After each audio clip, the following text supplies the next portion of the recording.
Well, when you're working on a computer, it's probably more than worth it to take regular breaks from time to time. And that can be kind of hard to manage, especially if you're lost in your work and don't really know how long you've been using the computer anymore. And even though that long-term use of computers without too many breaks can very easily lead to RSI, eye strain, and messed up sleep cycles. Now, the ergonomics of your setup are already a big part of preventing these, but taking regular breaks is perhaps even more important than that. Now, unfortunately, that can be hard to manage on your own, but there are many programs that help you manage your break times. And one of them that I can definitely recommend, and that's actually free and open source software, which I absolutely love because, is called Workrave, and I only ever came across it due to an issuing of the Belgian government, of all things, about the program and the importance of preventing RSI and taking regular breaks. So I wanted to make this little video here, even though it exists maybe already-ish, to make you a little bit more aware about this program and how it all exactly fits and works together. So let's get right into it for the moment. So right over here is a little icon for the application Workrave, and of course that program is very easily available via the program manager. All I have to do is just type in Workrave, and there the application is. There are actually multiple versions of this program, so it's worth checking out which one works for you. Anyway, once you've got the correct version, you should be able to see this little icon here after starting it up. And it's worth going into the startup applications here and making sure that Workrave is in the list of startup applications. So it automatically starts up whenever you log in. Once that's done, we can open this little window here, which shows our time to the next micro break and the next rest break, and can also show when you're close to your daily limit. But I'm going to configure that in the preferences here. Now, obviously, before we change any showings, we have to set up the breaks themselves, and the way you do this is through this preferences screen. Now, we've got the three things here. Micro break is like a little break that you get in between your workflow, and it basically breaks into it a couple seconds, and generally it's recommended to have every 20 minutes a micro break of 20 seconds during which you try to look towards something that's at least 2 meters away. That is the 20-22 rule. So I've set that up here. Every 20 minutes of work time we take a 20-second break, and then there's the delay time. So if I want to postpone the break, how long will it postpone it for? We also have the buttons here for postpone and for skip. I would recommend actually turning off the skip function for a micro break because they're so vital to your health. We can also, and this is quite handy, we can ask before the break. So if you have a little bit of time to finish something off, you can select that here. Next we go to the rest break setting, and in the rest break setting it's practically the same thing except for a couple of things here. So we can, of course, you can enable your breaks here, and then we've got our work time, our break time. So every 45 minutes I've set it to 2 minutes.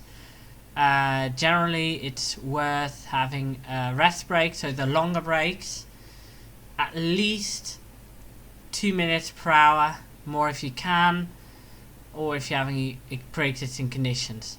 Again, we can select skip or postpone here. Interesting enough, we can also say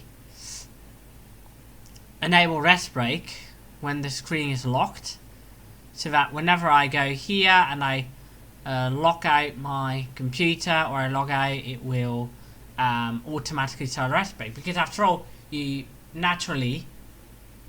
lock a computer, especially a laptop, we're going away for a moment. So that's this setting here. When we're going away, you should lock your laptop for safety. Do you want a rest break to start? And this one allows you to shut down your computer during the rest break. And again, little warning before you break and the maximum number. So it shows here maximum of 3 requests, and otherwise it will just skip the break. And here it's the exact same thing for the daily limit.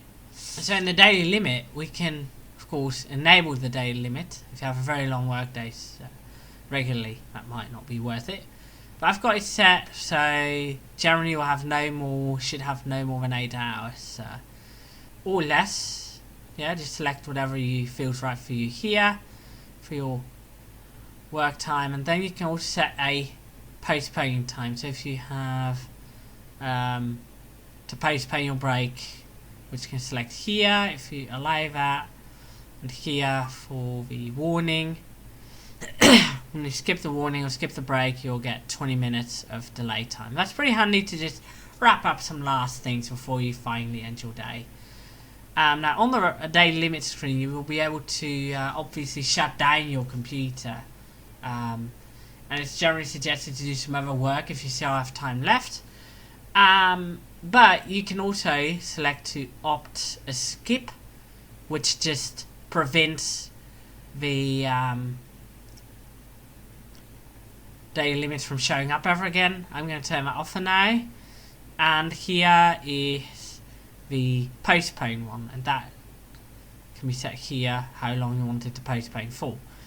Next up we have our monitoring setting, which doesn't really do much. I've seen on Windows that can actually allow some alternate input methods and stuff. However, a monitoring related setting is the reader mode that I can definitely recommend. The reader mode, just turn that on whenever you're at your computer, not knowing whether you're going to be there just to do stuff or just to read some stuff up. Because even when you're not really interacting with the computer, Workrave assumes you've taken the break, but you might be reading something. So it's worth turning that on unless you're absolutely sure that you don't need a lot of reading. Next up we have our user interface settings, and of course this is the breaks here. This is to select whether to just warn if a break's going, we just get a window, nothing else. Just block the input or blank the screen. This one is quite handy. Here we can show the system, we can turn on and off the icon over here, and we can set up compatibility mode so that Workrave always uses X11 even on Wayland. We also have some little sounds here that we can set up. There's quite a number of those. Here's an example of one for a break warning. We can select the status window, whether to show that all the time, and to put it up top. I've just set that up here, and also we can set up where we put our window path. So this is all the timers below each other. We have our daily limit, our rest break, which we can also take using the shortcut here, and a micro break. This is the rest break and the daily limit exchanging a single place. We can select the number of seconds. Here I can also show it to only show the daily limit or the rest break if it's first. And finally we have our applet setting, which is the same idea. That's the little thing you see here. So that is the basic settings of Workrave. Right, well I'm going to show you a couple other things after a little moment. So let's continue on with the Workrave application a little bit more. So there's the statistics where we can see how many breaks we've taken here per day, how much time, and stuff like that. We've got a button to show the exercises. Yes, Workrave also has exercises built in, and those can be quite handy, but I don't really use them too much. The those are for the rest breaks. We can also take a rest break here. Select the mode, so normal mode, silent mode. I don't know what that does exactly, and just turning it off. There are some network settings which I don't really recommend setting up. Here's the about section. And that's it basically. Yeah, just a little application. Oh yeah, let's actually show that rest break for a moment. So here we have what you would have during a rest break, and it shows the recommendation to regularly get up and walk away from your computer. A rest break, as you can see here, will also automatically fulfill your micro break. Remember, micro breaks cannot be manually triggered, of course. So I'm just going to skip this one for the moment. I'm just going to hit the skip button, and that basically just resets all the timers. So our micro break timer is also reset. I actually have some footage of the micro break having been set up and enacting right in the middle of a video I was making. So yeah, that's basically the program in a nutshell. So hope to see you another time. Bye bye. I hope you've enjoyed this video. If you do, please give a thumbs up and share this video with all your friends, and perhaps consider subscribing to my channel. Thank you, and I'll see you next time.